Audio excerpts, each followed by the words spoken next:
പരിസ്ഥിതി ദിനത്തിൽ തന്റെ വീടിനോട് ചേർന്നുള്ള 2 ഏക്കർ സ്ഥലം വനമാക്കി മാറ്റിയ ഒരു വക്കീലിനെ പരിചയപ്പെടാം.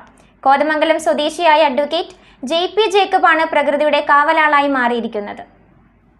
തന്റെ വീടിനോട് ചേർന്ന് 2 ഏക്കർ സ്ഥലം വനമാക്കി മാറ്റി പ്രകൃതിയുടെ കാവലാളായി മാറിയ കോതമംഗലം സ്വദേശിയായ ഒരു വക്കീലിനെ ഈ പരിസ്ഥിതി ദിനത്തിൽ പരിചയപ്പെടാം. കോതമംഗലം കോട്ടപ്പടി സ്വദേശി അഡ്വക്കേറ്റ് JP ജേക്കബ് വീടിനോട് ചേർന്നുള്ള 2 ഏക്കറോളം ഭൂമി കൃഷിക്കോ വാണിജ്യ ആവശ്യങ്ങൾക്കോ ഉപയോഗിക്കാതെ പൂർണ്ണമായും വനമാക്കി മാറ്റിയിരിക്കുകയാണ്. വർഷങ്ങൾ നീണ്ട പരിശ്രമത്തിലൂടെ നൂറുകണക്കിന് മരങ്ങൾ നട്ടുപിടിപ്പിച്ച് ജൈവവൈവിധ്യത്തിന്റെ അഭയകേന്ദ്രമാക്കി മാറ്റിയ ഈ മാതൃകാപരമായ പ്രവർത്തനം ഇന്ന് നാടിന് തന്നെ അഭിമാനമാവുകയാണ്. ഇന്ന് ഈ പ്രദേശം നിരവധി പക്ഷികളുടെയും ചെറുജീവികളുടെയും ആവാസ കേന്ദ്രമായി മാറിയിരിക്കുന്നു.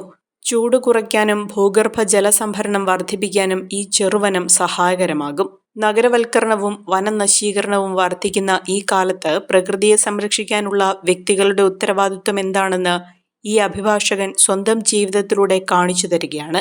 വിവിധയിനം പക്ഷിമൃഗാദികൾ ഇവിടെ വന്നു പോകാറുണ്ടെന്നും കൂടുതൽ വൃക്ഷങ്ങൾ വെച്ചുപിടിപ്പിച്ച് ഈ സ്ഥലം നല്ലൊരു എവർഗ്രീൻ ഫോറസ്റ്റാക്കി മാറ്റണമെന്നതാണ് ആഗ്രഹമെന്നും അഡ്വക്കേറ്റ് JP ജേക്കബ് പറഞ്ഞു. എൻ്റെ പേര് JP ജേക്കബ് എന്നാണ്. പ്രൊഫഷണലി ഞാനൊരു അഡ്വക്കേറ്റാണ്. ഇവിടെ എൻ്റെ സ്വദേശം കോട്ടപ്പടി ആണ്. കോട്ടപ്പടിയിൽ എനിക്ക് പാരമ്പര്യമായിട്ട് കിട്ടിയിരിക്കുന്ന ഒരു 5 ഏക്കർ വസ്തുവുണ്ട്. അതിൽ ഒരു 2 ഏക്കറോളം വസ്തുവിൽ ധാരാളം മരങ്ങൾ സ്വമേധ ഉണ്ടായിരുന്നു അവിടെ. അപ്പോൾ അതിൽ ഞാൻ എനിക്ക് കൂടുതൽ മരങ്ങൾ വെച്ച് പിടിപ്പിക്കണമെന്നുണ്ട്. എനിക്ക് വനത്തിന് എനിക്ക് കുറച്ച് പരിസ്ഥിതി സ്നേഹം ഉള്ള കൂട്ടത്തിലാണ്.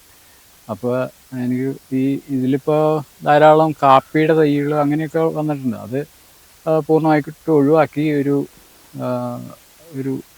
എവർഗ്രീൻ ഫോറസ്റ്റിൽ ഉണ്ടാകുന്ന മരങ്ങളെല്ലാം ഇവിടെ ഉണ്ടാക്കിയെടുക്കണം, നട്ടുപിടിപ്പിക്കണം എന്നുള്ളതാണ് എൻ്റെ ഒരു ആഗ്രഹം.